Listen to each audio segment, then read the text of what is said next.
What is up? It's Andy coming to you on a post-Thanksgiving Monday, which is a very disgusting time. It's a shameful time because you look at yourself and you realize what you've done these last couple of days. If you're like me, you ate on Thursday, that's fine. It's Thanksgiving. Oh yeah, we ate a ton, no big deal.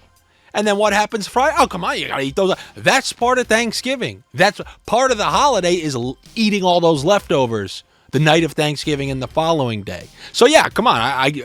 What am I going to do? Am I going to let them go bad? Am I just going to throw them out? That's wasteful. You can't do that. So then you start wolfing all those leftovers. And then it's Saturday, and come on. I mean, it's Thanksgiving weekend. I was off. It's like a long weekend. It's a holiday weekend. You only live once, which really is a sentence that really bothers me when people say. You can say that to justify anything. I can elbow a random stranger in the street. I can give somebody a Lex Luger bionic elbow. And then when someone's like, I come into court, Andy, you assaulted this person. You have no criminal record. There's no history of this. Why would you do something like this? Well, Your Honor, you only live once. So I had to give him the flying elbow. And then I picked him up and torture racked him as well. So anyway, we all treated ourselves disgusting way longer than we should. It should have been a 1 max 2 day thing. It turned into 4, but not only does the diet start on Monday, the physical diet, the emotional diet starts on Monday. Anybody who had bad bets, so if you ate yourself into an oblivion and you lost some money, you have to have the physical and the emotional diet that starts on Monday. And hopefully some of these sniffs will do that. Hopefully we put a couple good ones out there. I know there's a Monday Night Football game tonight. Don't expect the whole plethora. But look at it. This is a scam day. Don't try to convince yourself. No. I have serious sharp plays. You never had a lock for this game. You never had your car. We've seen different versions of Jameis. Week 1, we got the good Jameis. Then we got the awful Jameis. Last week was the good Jameis. Borderline great Jameis. And now this week, I tend to think we're getting bad Jameis. Tough spot on the road at Denver, who has a really good defense. So if that's going to be the case, let me just give you my same game parlays for this game. Number 1, I know I kind of tried this last week. If the game stays close, this loses. My first one, it's just the full Nick Chubb fade. I'm going the under on his rushing and receiving yards because I look at those as free extra yards. This guy hasn't had more than 1 target, which is why I'm adding the under 1.5 receptions, which I'm just going to call a juicer. Hard to get 2 catches when you haven't got more than 1 target. And then the under on his rushing attempts, which will lose if this is a close game. But because I don't think Jameis is going to play well in this one, and I think they're going to trail, you saw what they did to Chubb 2 weeks ago. When they were getting cracked by this hit, he just stays on the sideline and Jerome Ford's in the game. So I will also go with those under on rushing attempts. So I got the under on rushing and receiving yards, the under 1.5 receptions, and the under on rushing attempts for Nick Chubb. It's just the fader of Nick Chubb. You want to know what the best thing I can offer for this game? Just use the under 1.5 receptions on Nick Chubb for whatever it is that you like. Your random Bo Nix first quarter completion. Add the under 1.5 receptions for Nick Chubb, and that will be the juicer. But I like taking the under 1.5 receptions for Nick Chubb and then combining that with the Jerome Ford over on receiving. I look at those as somewhat correlated. So that's what I got for you. Nothing else. I got nothing else on this awful game. So let's take things to the ice where we are post-Thanksgiving and things start to clear up a little bit. You start to see, wait, maybe they really are a contender and those are probably pretender. There's such a long stretch of scam hockey. Usually the dust starts to settle. You see, those are the optimal line combinations for that team. That's the optimal power play for that team. We start to learn more about these teams. As I told you, Chicago finally started playing a couple good lines. What do you know? Ever since I talked about that, they kept those lines together, and whether they're winning or losing, they're scoring goals. So a lot of their offensive problems have somewhat been solved. They're on this slate. You know who else is on this slate? A team where you may be trying... Come on, you got to remove the Devils from the scam fight. You got to remove them from the scam... Removal from the Scam 5, this is a lengthy process. This is like becoming a lawyer. You got to go through all sorts of hours that you have to pass exams. The Devils have played mostly good hockey, good to very good, sometimes even sniffing toward great hockey this year. You could see themselves get caught up in their roller hockey ways like last game, but adding stay-at-home defensemen like Pesce, having a goalie, although he hasn't played up to his full potential in Markstrom, you're seeing trends that they're trying to get away from roller hockey. But to me, I'm not removing them from that scam 5. They're playing the New York Rangers on this. Rangers, as I mentioned a couple days ago, as I mentioned over the weekend on the Patreon, they're playing their worst hockey in years. It's so bad it got to the point where they're throwing Panarin last game on a line with Cooley and Philip Hedl. Kreider came back into the lineup, and he was playing with Zibanejad, but they've jumbled the lines, and because they got a win against the Canadians, they blew a 2-goal lead in the third. They got a last-second power play goal. Not a convincing win by any stretch of the imagination against one of the worst teams in the NHL. This was after dropping 5 games in a row. So now they got the Devils coming in there.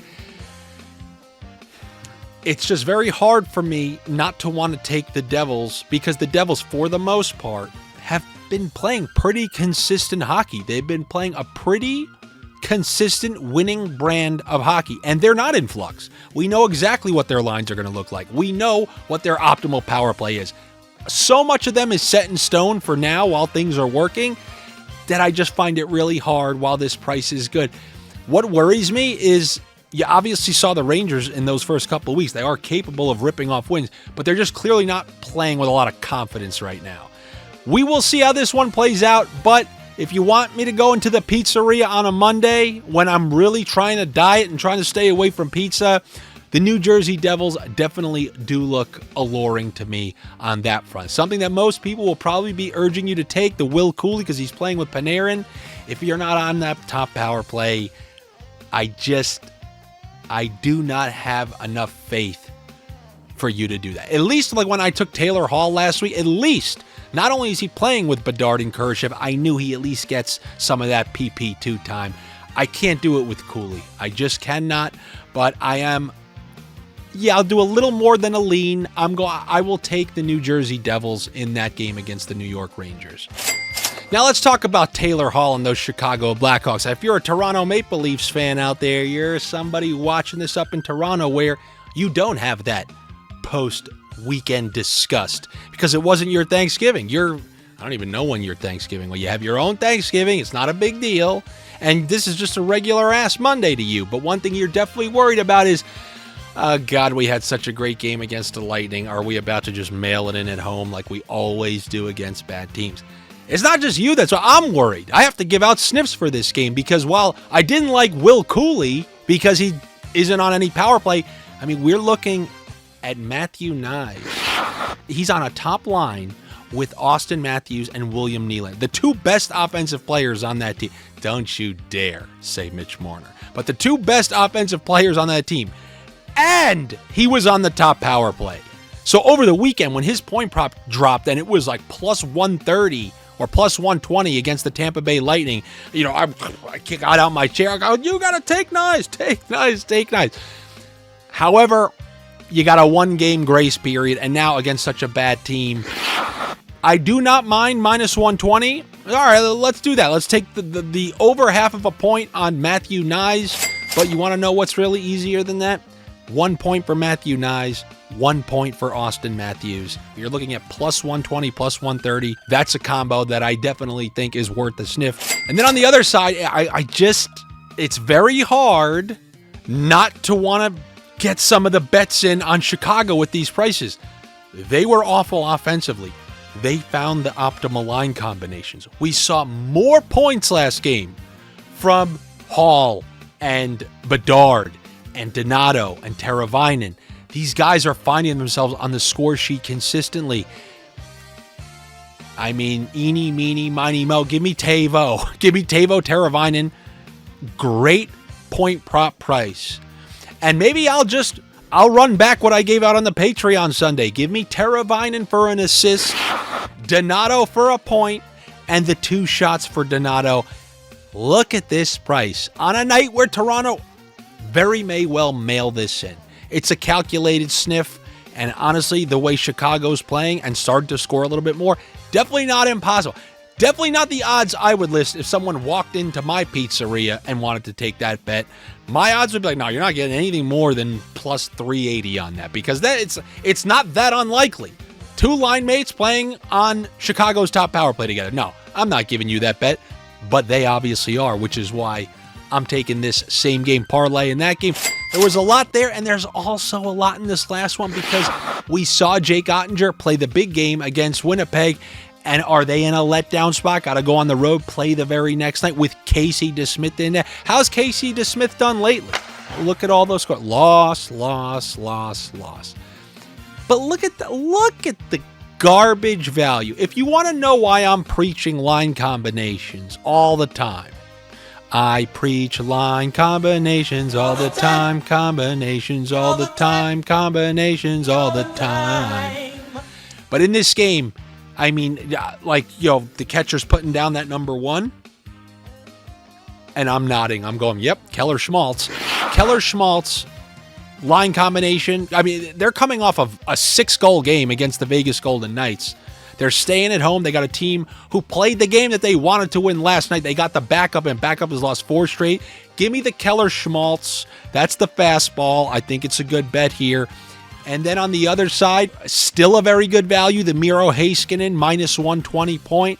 And sorry to be rifling things off at you, but both of the full lines on the Dallas Stars are giving you plus 300s. And now, because Stankoven's out of the lineup, we're actually seeing Wyatt Johnston on that top power play. So you can do Hintz with Robertson, the scam star, and Wyatt Johnston, which hit yesterday. That's plus 300. Then the 3 guys who've come through for you a ton of times already. Marchment, Matt Duchene, and Tyler Seguin. However, I think I remember them saying that Tyler Seguin is not going to play in back-to-back games on back-to-back nights. You might want to leave that off the table, because that might be one of those things where you put in your bets and then you find out Tyler Seguin's not playing, and then, you win the other 2. The third leg's voided depending on the site. Now you just get your money back. You're pissed. You're cursing. And then you're at the same emotional state going into Tuesday that you were into Monday, feeling like a slob after what you did on Thanksgiving, a.k.a. me. So let's go with that full top line. Hintz, Robertson, Wyatt Johnston hit yesterday. They're starting to heat up a little bit, that top line. Let's see if they can do it once again. That's what I got for you. A lot of player props on that NHL slate. Good luck to you. Better diet to me. Make sure you are subscribed here to my YouTube channel. It's very much appreciated. I'm sorry I didn't do a weekend video for NFL. I had this migraine thing. I don't know what the hell it was. I hope not to re-experience it at any time, because I was like, all right, I took a couple Advils, it's going to go away. A couple hours went by, I'm like, no, I just have a headache. And then I slept like a gargoyle. We are gargoyles. I'll be back with you guys tomorrow for another round of NHL Sniffs. Do me that favor, like, comment, subscribe, call your dad, tell him to watch the video, call your mom, say, hey, Mom, I know you're not going to like this. Give it a click anyway, because I don't know, apparently the YouTube algorithm thinks it's good when this stuff gets shared. Obviously, if you want to help me the most, you can be a minority owner on this show. Join the Patreon. That's where I put out line combos and everything. Line combos up 30-plus units last week. I'm sorry, did I say 30? Try 40 units this past week from Monday to Sunday. You want to talk about some happy days? That's what it is. So that's where I will send those. Hopefully, I will see you there. If not, see you tomorrow for another round of NHL Sniffs. Take it easy. I will see you then.